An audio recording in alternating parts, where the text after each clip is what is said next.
ఈరోజు వృశ్చిక రాశి వారికి విద్యార్థులకి బద్ధకం పెరుగుతోంది. చదవవలసినటువంటి పాఠాలు వాయిదా వేస్తారు. చివరి నిమిషంలో ఒత్తిడికి లోనవుతారు. పరీక్షల్లో ఇబ్బందులు పడతారు. జాగ్రత్త.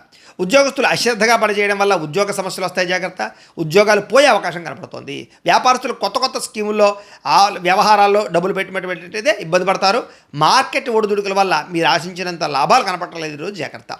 స్త్రీలు ఇరుగు పొరుగు వారితోటి వ్యక్తిగత విషయాలు మాత్రం పంచుకోకండి. లేనిపోని సమస్యలు తలెత్తుతాయి. భర్తతో విభేదాలు అపార్థాలు ఉంటాయి. జాగ్రత్తగా ఉండాలి. విదేశాల్లో ఉండే భారతీయులకి ఉద్యోగ సమస్యలు ఆర్థిక ఇబ్బందులు ఎక్కువ అవుతున్నాయి. ఒంటరితనం వల్ల డిప్రెషన్కి లోనయ్యే పరిస్థితి కనపడుతుంది. జాగ్రత్త. దుబారా ఖర్చులు, ఆన్లైన్ షాపింగ్లు, వ్యసనాల వల్ల ఖర్చులు పెరుగుతున్నాయి. జాగ్రత్తగా ఉండాలి. అప్పు ఇచ్చిన వారు తిరిగి అడగడంతో మీరు మాట పడవలసి రావడం కానీ, లేదా ఎందుకు అప్పు చేశానా అని బాధపడే పరిస్థితి కనపడుతుంది. ఈరోజు వాహనాలు చెడిపోవడం వల్ల, లేటుగా బయలుదేరడం వల్ల, ట్రాఫిక్ సమస్యల వల్ల ప్రయాణంలో ఒత్తిడి ఎక్కువైపోతుంది. అలాగే కుటుంబంలో చిన్నపాటి మాట పట్టింపులు, పెద్దల వల్ల గొడవలకి ఇబ్బందులు కనపడుతున్నాయి.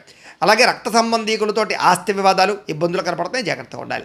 సోషల్ మీడియాలో పెట్టే పోస్టుల వల్ల కూడా, లేదా కామెంట్ల వల్ల అనవసరమైన వివాదాలు ఇరుక్కుంటారు. జాగ్రత్తగా ఉండండి.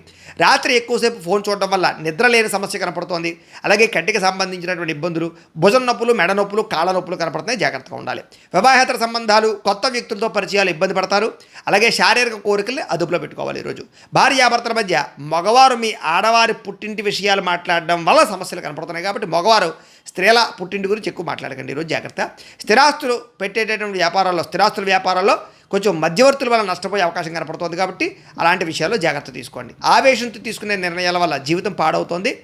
నలుగురిలోనూ మాట్లాడేటప్పుడు జాగ్రత్తగా మాట్లాడండి. మీకు సూర్యనారాయణ మూర్తి అంటే ఇష్టమైతే కనుక ఇక్కడ ఒకసారి లైక్ చేయండి. ఆయన ఆశీస్సులతో ఆరోగ్యం కలుగుతుంది. అలాగే రేపటి రాశి ఫలం కూడా మీకు రావాలన్నట్లయితే కనుక సబ్స్క్రైబ్ చేసుకుని ఫాలో అవ్వండి. అలాగే ఇక్కడ కనపడుతున్నటువంటి ఈ లింక్ మీద మీరు క్లిక్ చేసినట్లయితే మీకు ఈరోజు ఇంట్లో సూర్యనారాయణ మూర్తికి ఎలా పూజ చేసుకోవాలో వీడియో వస్తుంది. ఆ వీడియోని ఎదురుగుండా పెట్టుకుని ఇంట్లో ఈరోజు సూర్యనారాయణ మూర్తి పూజ చేసుకోవడం వల్ల మీకు ఈరోజు శుభప్రదంగా ఉంటుందని తెలియజేస్తూ లైక్ చేయడం మాత్రం మర్చిపోకండి. స్వస్తి.